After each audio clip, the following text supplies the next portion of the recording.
Udo, walang yan. Ito yung technology na ginagamit para sa pagdurog at pagkuha noong buto. Yung mga collected na seeds na yan, ginagamit for rootstock. Pero ang pinakamahirap nga yung pag-aalis ng pulp. Kuha ka nga ng isa, pero lang. Yan. Ganyan. Kasi ang inaatay natin pag nahugasan yan ay ganito. Ito, na ma-air dry. Para buksan at itanim. Ambal pa abot nga niyang ano para buksan natin tong isa.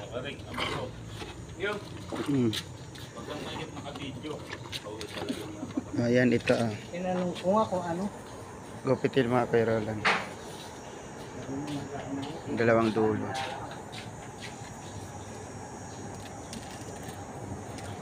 Para mas madali siyang ma-open.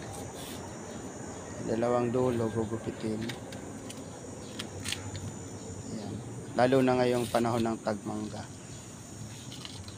Tapos ito po ang itatanim. Yang buto na ito. So timing po yan kasi during mango season, kailangan mong ma-harvest. Yan yung mga buto. Medyo mahirap talaga siya. Yan. Overlap, ripe of maganda. Hugasan, i-air dry, bawal ibilan. Tapos bubuksan isa-isa titatanim. Update ko sa inyo yung mga tinanim namin na nabuhay. So ito pa rin po ang inyong professor. Bye-bye.